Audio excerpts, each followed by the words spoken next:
Today is Tuesday, July 29, 2025. I'm Kira, your pastoral intern, and this is Wilderness Wanderings.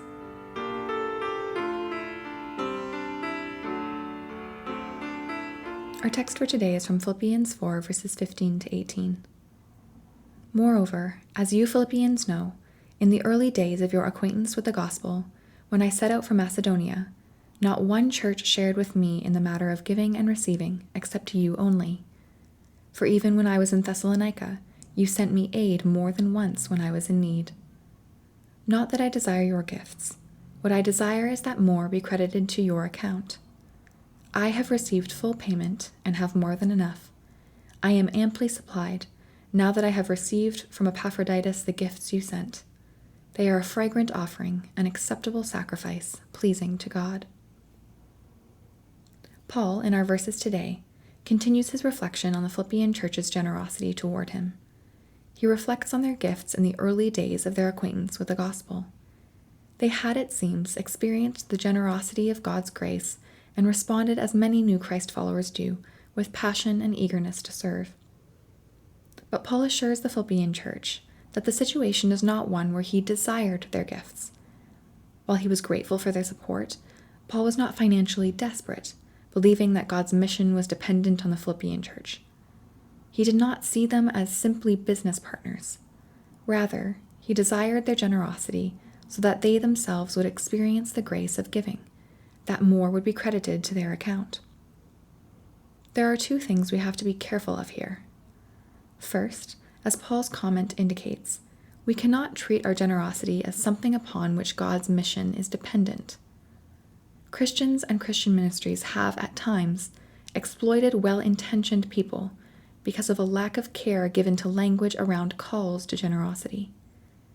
We give, not because God is impotent without our doing so, not because people will be saved if we don't, but because we are given the gift of participating in what God is doing in the world. We also have to be careful not to think about generosity as transactional. That was a common way of thinking in the Greco-Roman world, and is, if we're honest, often the way we think about giving too. But neither we nor the Philippian church are called to give and then wait around, expecting to receive blessing because of a sense of our own righteousness. Rather, we are to understand that our generosity is, as Paul describes in today's verses, a fragrant offering, an acceptable sacrifice, pleasing to God. Recall Paul's words earlier in chapter 2, verse 17. But even if I am being poured out like a drink offering on the sacrifice and service coming from your faith, I am glad and rejoice with all of you. Here, Paul also uses the language of sacrifice to refer to the potential for his own impending death.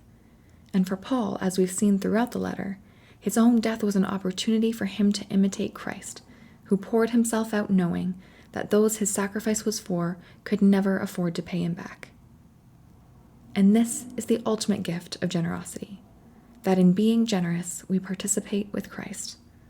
The same gift of grace that allows us to freely receive without guilt or shame, as Pastor Michael described yesterday, allows us to give.